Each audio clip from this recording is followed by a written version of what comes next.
A siren sounds at Dwight Correctional Center twice a day. It signals to the inmates it's time to be counted. I don't have anything but a badge and an ID number. Now listen, we're not going to watch that news story all the way through because the Spiel is meant to be a ray of light. It's meant to showcase those stories, unfortunately, that sometimes you have to watch a person go to the bottom to begin their climb to the top. And this story is about an expectant mom who was sentenced. She was about to be taken to prison, and then a journalist of 20 years who believed in her and loved her family through it. And here we are 20 years later. My friend Katie Heath. Hey. It was tough, man. I had not, we see each other on Facebook. Yeah. And we stay in touch there, and I know about your babies and their life and what you're up to. But yet, when I could see you physically and hug you, and it was such a different feeling. Absolutely.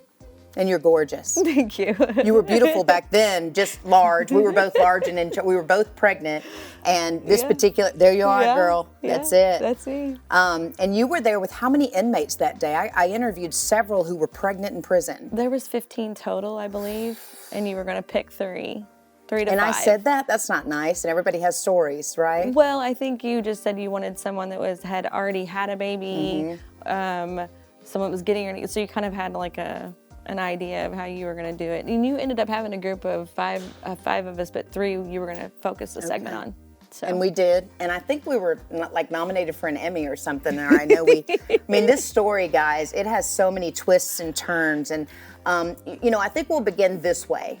When you're young, and even when you're older, when you associate with the wrong crowd, and you're in the wrong place, and you're doing things that you know you should not be doing, that feeling comes from somewhere. Yeah. And this happened to you. You got mixed up in a whole lot of bad stuff. I did. Talk about it. I really learned, I started self-medicating at the age of 14, 15, and then it kind of just spiraled from there. And so you can take an addict out of an environment, but not the addict out of the addict. And so moving from one town to another didn't fix it. I didn't even really get the services or learn coping skills until I reached Dwight Correctional Facility. And that's where I said, hey, look, I need help. Yeah. I've got a problem. And so that's where I entered into counseling and started working on learning relapse prevention, dealing with the mental health issues that I had as well, dealing with the trauma that I experienced.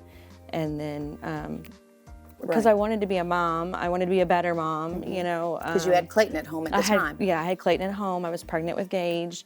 Clayton was how old? He was 3. 3 years old. Okay. Yeah, he was 3. Thank God for your mom. Yes. And your dad. Yes.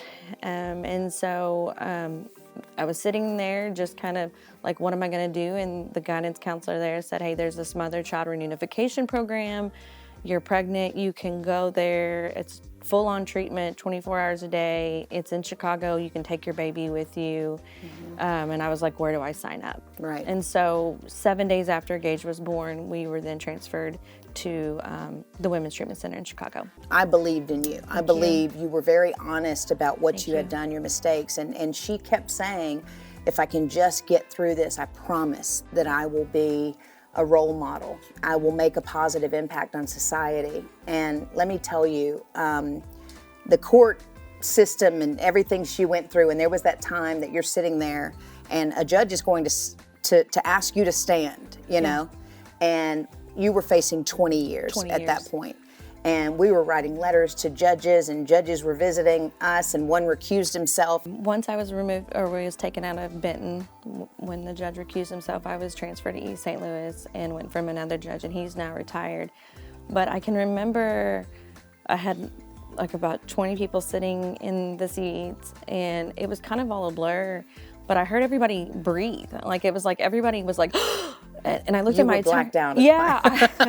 Yeah, I looked at my attorney, I said, what just happened? And he said, you just got time served. Thank you, God. And I was just like, what? Right. I am a juvenile justice therapist at the Egyptian Health Department. I also work at a private Sage Counseling in Southern Illinois in Marion. I DJ, wedding That's coordinate. awesome. Pretty cool mom. Mom, You grandma. can come over now and enjoy it. Look how beautiful he is. By the way, when she was pregnant in prison, and she never left my mind, this one was born, and he was born on my birthday. Yes. Which was super cool. Yeah. Because it is. It's kind of a messed up world, and there's temptations and such around every corner.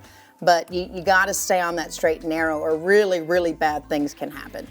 Yeah, we've been through a lot as a family, but you know, we've also, I say together we might be a mess, but we've got it all. That's You right. know, we got it figured out. you I mean, know, you're a and- beautiful mess, and, right? Yeah, and I know the struggles as kids, and I see it every day in the job I do, and so I'm proud of them. I mean, like, we make mistakes and we learn from them. I mean, and that's what we have Absolutely. to.